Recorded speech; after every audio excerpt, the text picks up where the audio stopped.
Assalamualaikum warahmatullahi wabarakatuh. Apa kabar teman-teman semuanya?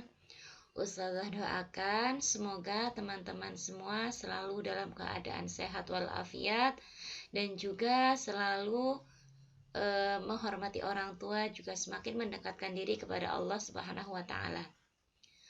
Alhamdulillahirabbil alamin.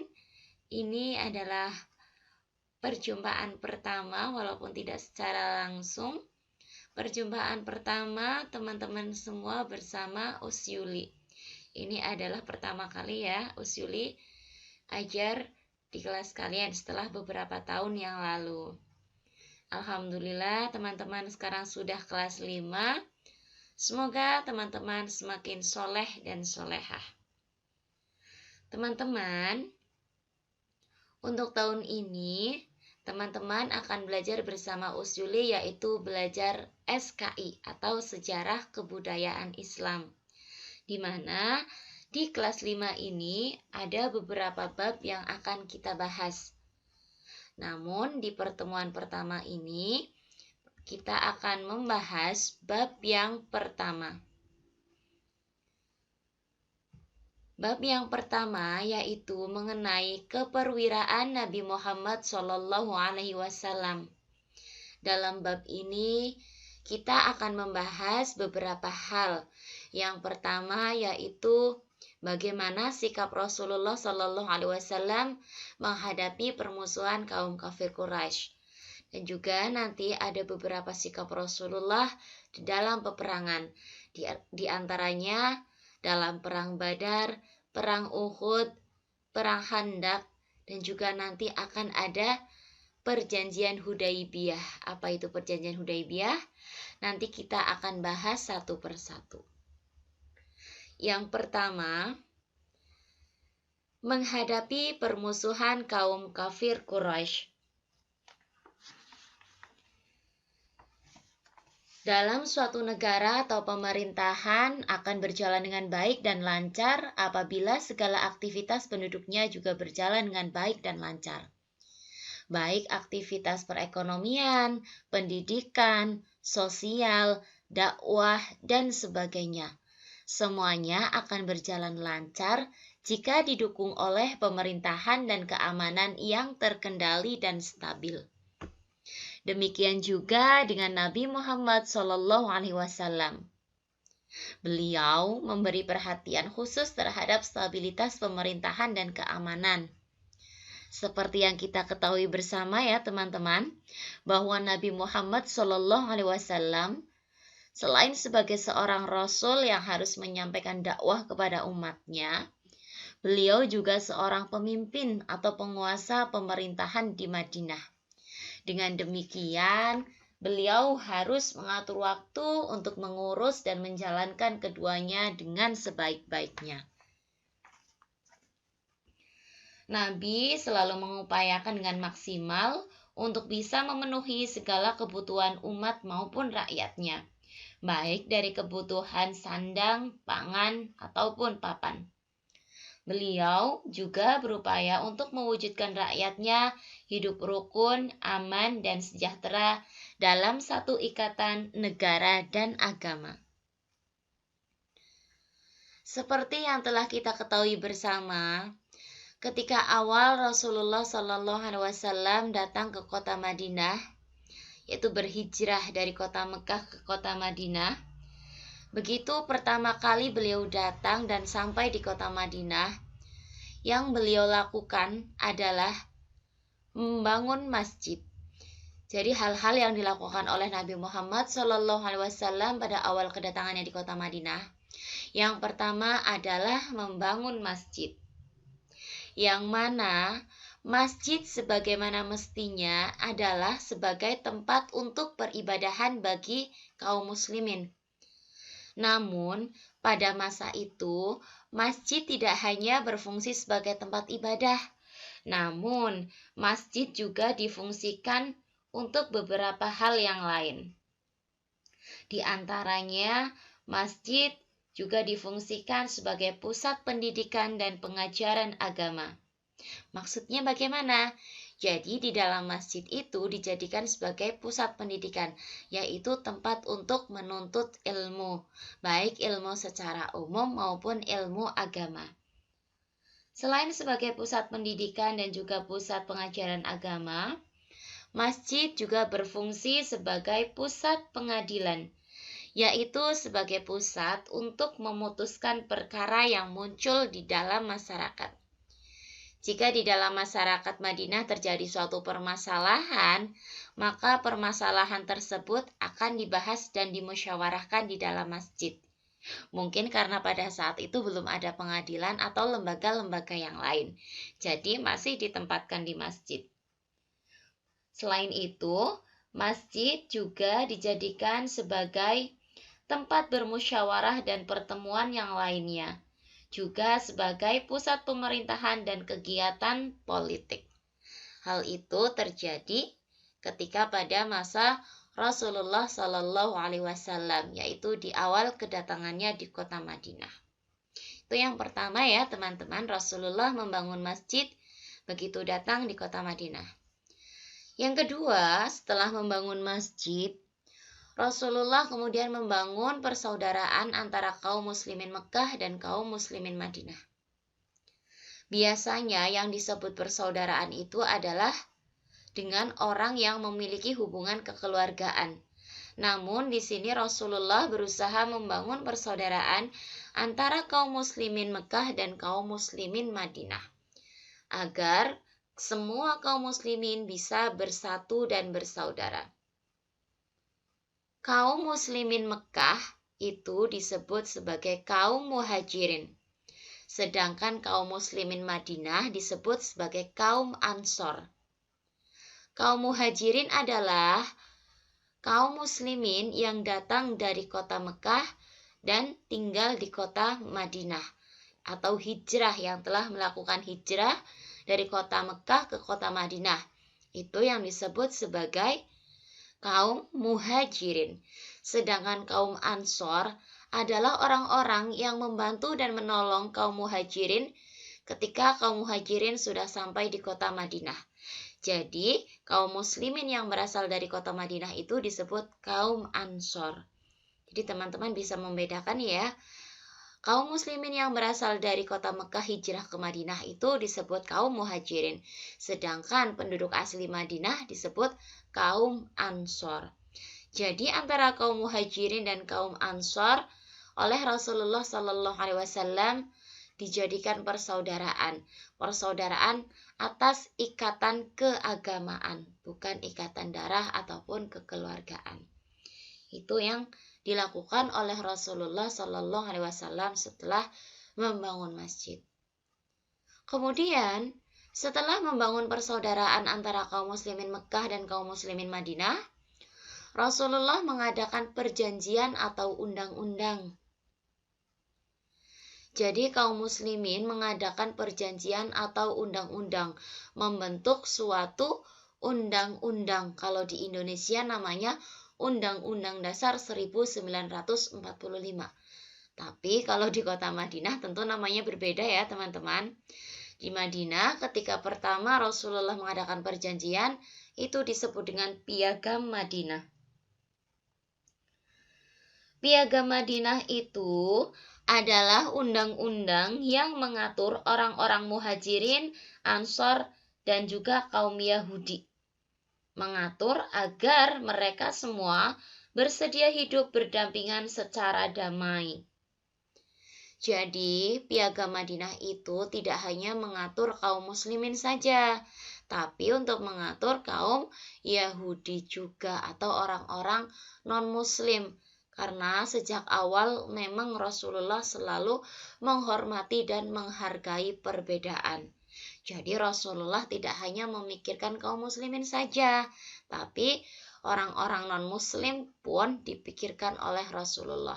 Rasulullah ingin baik orang-orang muslim ataupun non-muslim bisa hidup berdampingan secara damai. Gitu ya teman-teman. Jadi undang-undang tersebut disebut dengan Piagam Madinah, yaitu undang-undang yang mengatur antara kaum Muhajirin, kaum Ansor, dan juga kaum Yahudi agar bisa hidup berdampingan secara damai. Lalu apa sih isi perjanjian yang dibuat oleh Rasulullah tersebut? Nah, isi dari Piagam Madinah ini ada 4. Yang pertama, kaum muslimin dan kaum Yahudi harus bisa hidup secara damai, bebas memeluk dan menjalankan ajaran agamanya masing-masing. Jadi perbedaan itu tidak menghalangi untuk tetap berdamai. Kaum muslimin diperbolehkan, silahkan beribadah sesuai kepercayaannya. Lalu bagaimana dengan kaum Yahudi? Boleh, silahkan. Mereka juga bebas menjalankan ajaran agamanya masing-masing. Itu yang pertama. Yang kedua, apabila salah satu pihak diperangi musuh, maka mereka wajib membantu pihak yang diserang. Jadi, seluruh penduduk kaum Madinah itu adalah bagian dari penduduk Madinah. Jadi apabila ada salah satu pihak yang diperangi atau diserang oleh musuh, maka semuanya wajib saling membantu. Dan yang ketiga, kaum muslimin dan Yahudi wajib saling membantu dan menolong dalam menjalankan kewajiban untuk kepentingan bersama. Jadi dalam hal-hal yang umum seperti gotong royong, tolong menolong, itu tetap diterapkan ya teman-teman, walaupun mereka berbeda keyakinan. Dan yang keempat dari isi perjanjian Madinah ini atau Piagam Madinah adalah Nabi Muhammad adalah pemimpin untuk seluruh penduduk Madinah. Tidak hanya pemimpin bagi kaum muslimin, tapi juga untuk kaum non-muslim. Itu adalah isi perjanjian atau Piagam Madinah. Dan dengan disepakatinya Piagam Madinah tersebut, maka dapat ditarik kesimpulan. Apa kesimpulannya? Yang pertama, telah berdiri suatu pemerintahan negara Islam Madinah dengan Nabi Muhammad SAW sebagai kepala negara Islam Madinah. Jadi dengan adanya Piagam Madinah berarti telah terbentuk suatu pemerintahan Islam atau negara dengan Rasulullah sebagai kepala negaranya. Kalau di Indonesia berarti negara Indonesia dengan presiden sebagai kepala negaranya. Tapi di Madinah itu adalah negara Islam Madinah dan Nabi Muhammad sebagai kepala negaranya. Kemudian kesimpulan yang kedua, seluruh penduduk adalah semua warga masyarakat Madinah, baik dari kalangan muslim ataupun non-muslim. Jadi, salah satu syarat berdirinya sebuah negara adalah adanya penduduk. Penduduk yang diakui oleh negara Madinah tidak hanya dari kalangan muslim saja, namun dari seluruh penduduk yang ada di Madinah, baik yang beragama Islam ataupun bukan Islam, termasuk Yahudi. Dan yang ketiga, Undang-Undang Madinah adalah undang-undang yang disepakati bersama antara Nabi Muhammad dengan seluruh penduduk Madinah. Jadi Piagam Madinah itu untuk mengatur seluruh penduduk Madinah. Nah, selanjutnya teman-teman, kita masuk ke yang kedua, pembahasan yang kedua, yaitu tentang keperwiraan Rasulullah SAW dalam Perang Badar. Nah, kita akan membahas peperangan yang pertama dan utama di dalam sejarah Islam, yaitu namanya Perang Badar.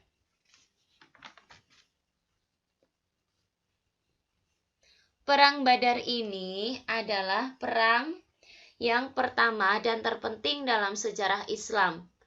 Perang Badar itu terjadi karena adanya rasa iri hati, cemburu, dan dendam dari kaum kafir Quraisy dan Yahudi Madinah terhadap umat Islam.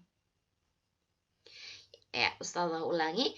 Jadi penyebab terjadinya Perang Badar adalah adanya rasa iri hati, cemburu, dan dendam dari kaum kafir Quraisy dan Yahudi Madinah terhadap umat Islam. Peperangan ini sendiri terjadi pada tanggal 17 Ramadan tahun 2 Hijriah atau bertepatan dengan tanggal 8 Januari tahun 632 Masehi. Peperangan ini terjadi di salah satu sumber mata air atau sungai kecil milik Badar, sehingga perang ini disebut dengan Perang Badar. Nah, teman-teman, dalam Perang Badar ini, jumlah kekuatan pasukan umat Islam hanya sekitar 317 orang dan dipimpin langsung oleh Rasulullah Shallallahu Alaihi Wasallam. Sedangkan pasukan kaum kafir Quraisy berkisar kurang lebih 1.300 orang dan dipimpin oleh Abu Jahal bin Hisham. Bisa dibayangkan ya teman-teman, 300 orang melawan 1.300 orang. Bagaimana jadinya itu? Dari jumlah yang kecil dengan jumlah yang besar. Kurang lebih perbandingannya 1:4. Jadi minimal 1 orang harus melawan 4 orang. Nah, pasukan kaum muslimin ini mengadakan pertemuan khusus dan tidak pula membawa perlengkapan yang banyak. Jadi kaum muslimin ketika akan berperang itu, persediaan makanannya, perlengkapannya itu tidak sebanyak yang dilakukan oleh kaum kafir Quraisy. Namun Allah berkata lain, Allah berkehendak, Allah memberikan pertolongan. Sehingga walaupun jumlah kaum muslimin sekitar 317 orang, peperangan ini dimenangkan oleh pihak kaum muslimin, yaitu dengan terbunuhnya Abu Jahal bin Hisham. Jadi pemimpin pasukan kafir Quraisy tersebut meninggal atau mati di medan perang, sehingga peperangan dimenangkan oleh kaum muslimin. Dan dari kaum muslimin sendiri hanya ada 14 orang tentara yang gugur sebagai mujahid. Sebelum peperangan terjadi, Rasulullah telah memberikan semangat kobaran api kepada penduduknya atau kepada kaum muslimin agar mereka rela berjuang di jalan Allah. Karena Rasulullah menyampaikan bahwasanya siapa saja kaum muslimin yang gugur di dalam medan perang, maka balasannya adalah surga dan wafat sebagai seorang mujahid. Jadi kaum muslimin sama sekali tidak memiliki rasa takut ketika akan melawan pasukan kaum kafir Quraisy yang jumlahnya sangat banyak. Dan sebaliknya, kaum kafir Quraisy mereka justru merasa was-was dan merasa takut dengan semangat yang berkobar dari kaum muslimin. Hal itulah yang menyebabkan kaum muslimin memenangkan peperangan tersebut. Jadi tidak ada yang mustahil ya teman-teman. Walaupun jumlah pasukan kaum muslimin itu sedikit, tapi mereka bisa memenangkan peperangan.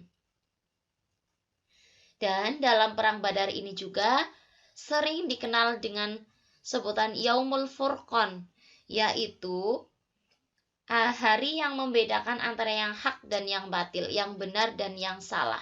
Jadi seandainya ketika perang Badar kok umat Islam kalah, maka lenyaplah Islam dan mungkin kita tidak akan mengenal agama Islam.